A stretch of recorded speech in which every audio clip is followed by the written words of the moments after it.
Hello everyone. Today, we're going to explore the security of personal identification numbers or PINs using a brute force attack simulation.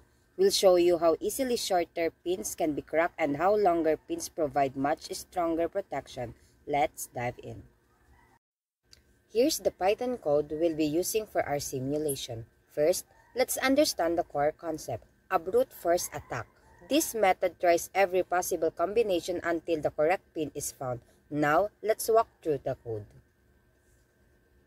The first function is number 1, get pin input.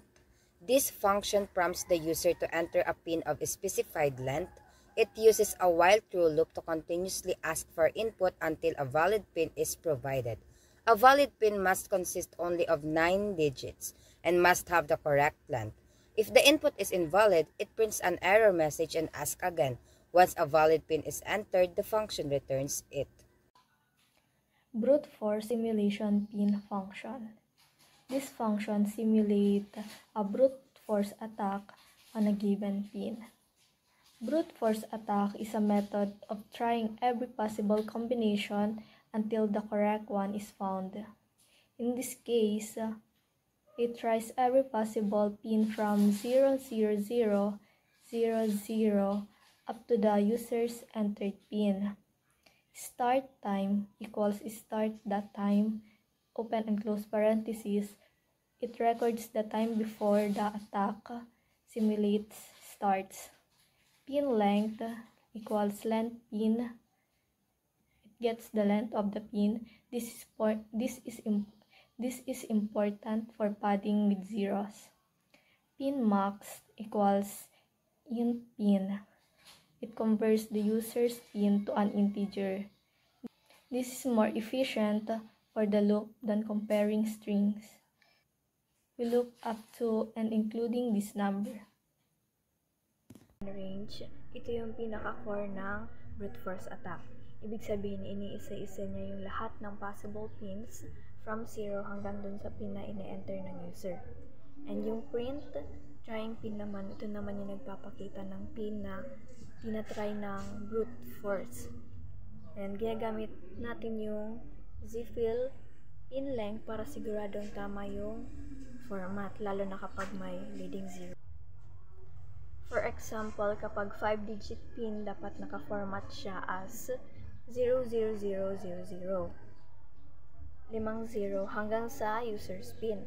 And kapag 10 digits naman, ganun din para hindi mawala yung leading zeros. Tapos yung time slip naman na-comment out siya. Kasi kung i-uncomment natin, maglalagay siya ng delay sa bawat pin attempt para mukhang mas realistic kasi hindi naman instant ang brute force in real life. Pero mas mabagal ang simulation kapag may delay, kaya in-off natin para mas mabilis yung takbo ng program. And pagkatapos ng loop, may end time. Ito naman yung nagre-record ng oras pagkatapos ng simulation. And pagkatapos, ipapakita niya kung gaano katagal nagtagal yung brute force gamit ang print brute force completed. So, ang ibig sabihin nito, kukunin niya yung difference ng start time at end time. Tapos, ipapakita kung ilang seconds bago natapos yung buong process. For the main function, valid lengths 2, 5, 7, 9, 10. It defines two allowed pin lengths. The while true loop, it prompts the user para maka-enter ng isang pin length and to validate ang isang input. So, user pin equals to get pin inputs or length. It calls to get pin input functions to get the user's pin. For the brute force simulations or user pin, ito naman yung nagko-calls ng brute force simulations function para may start ang simulated attack. For calculating the possible pins, so after we getting the pin, the program will calculate the number of possible pins using 10 digits. For example, a 5-digit pin has 100,000 possible combinations, and the 10-digit pins has 10,000 million possible combinations. Now, let's dive straight into the results of our pin security test using a brute force approach.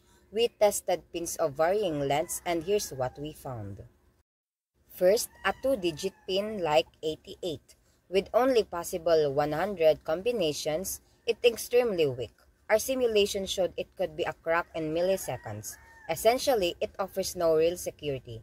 The calculation took 0.031728 seconds. Moving on to a 5-digit pin such as 18059, this has 100,000 combinations. While it seems like a modern computer can break this in seconds, it's still considered weak and not suitable for critical security. The calculation is 2153740 seconds. A 7-digit pin like 4829173 with 10 million combinations offer a moderate level of security.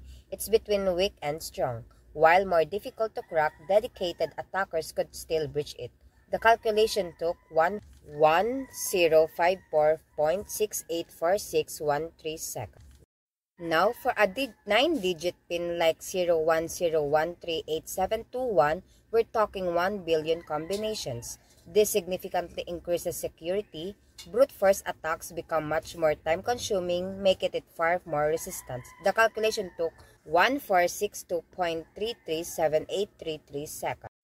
Finally, a 10-digit pin such as 234123427 with 10 billion combinations, this provides the highest level of security in our test. It's extremely difficult to crack using brute force. The calculation took 55248.0000000 seconds. In summary, the longer the pin, the more secure it is. A 2-digit pin is incredibly vulnerable, while a 10-digit pin offers robust protection. Remember, pin security is all about increasing the number of possible combinations to make brute force attacks impractical. Choose longer random pins for maximum security. That's all. Thank you for watching. We hope this video helped you understand the importance of pin security.